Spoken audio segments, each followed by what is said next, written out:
पवित्र माघ मास माघ मासर पूर्णमी तिथि जेतिकी गुरुत्व थिला आ ए समस्त माघ मासर ए वर्षर माघ मास सेतिकी स्वतंत्रता थिला कारण आमे ओडिशार एमिति जने सनातन एवं निष्काम भक्ति प्रकट थिबा भरपूर थिबा जने साधु को पाइथिलु आ एभली जने साधु ए अंचल पे अत्यंत जरूरी मध्य थिला हुए तो ये आम चैतन्य महाप्रभुंकर स्वरूप रे किंबा चैतन्य महाप्रभुंकर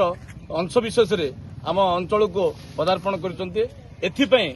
आम अंचल रे समस्त व्यवसायिक एवं निजर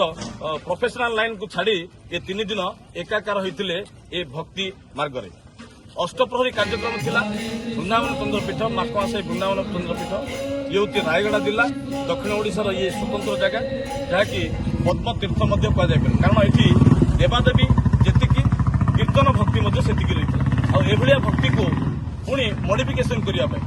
भक्ति मार्ग को मार्जित करने भक्ति मार्गर एमती किसी जना कथा जनवाई आम गण में स्वयं चैतन्य महाप्रभु आविर्भूत होती आम अनुमान कर आज हूँ अंतिम पर्याय प्रथम दिन थिला आमर अद्वैत महाप्रभुंकर तृतीया तिथि जहाँ आम महाप्रभुंकर मुखर शुणुलु त्रयोदशी तिथि आमर अद्वैत महाप्रभुंकर त्रयोदशी तिथि ये कार्यटी शुभारंभ होता तो शुभ अधिवास होता गतकाली नाम होता आज नगर परिक्रमार आबे वर्तमान अंतिम पर्याय जहाँकि आपण मैंने देखुं ये जो प्रकार गहल चहल ये हूँ पद्मपुर एक व्यू पॉइंट सुनारघाई छक एठी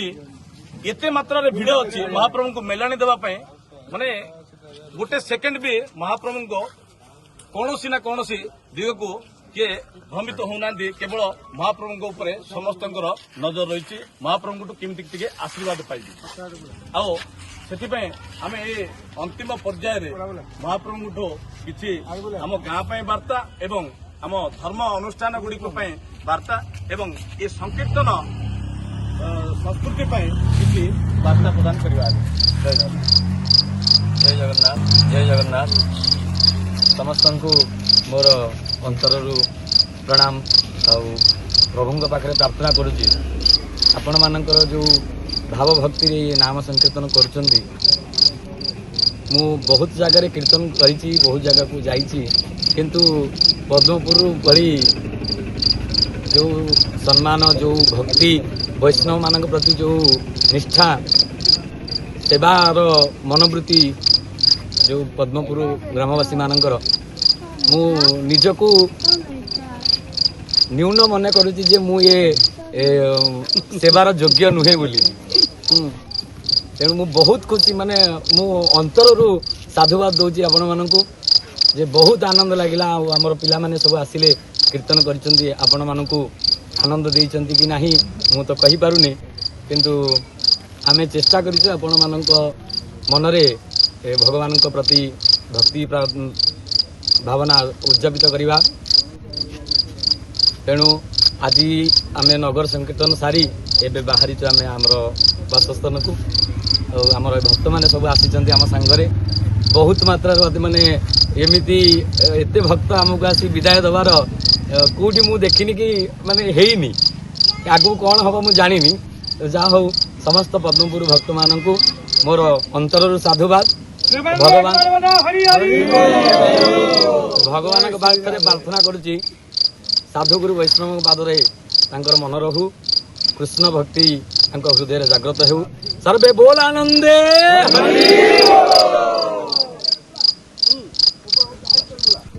आशा करुछु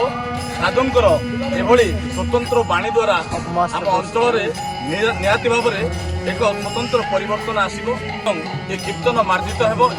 ये सनातनी शक्ति मार्जित हेबो एवं गाँव उत्तरोत्तर उन्नति करने महाप्रभु जो भाव में आमको आशीर्वाद देते से आशीर्वाद हे तो आज घर को नहीं आम एत उत्साहित एक कथा जदि आपण मैंने सीधा सड़क देखुं तेरे एभली जड़े निष्काम साधु को थे पाइबार चेष्टा करूँ एति ही कामना करूँ शेष ये गोटे कथा कहूँ जे जिते सब आम ये सब जिनस को आम समस्ते मिसिक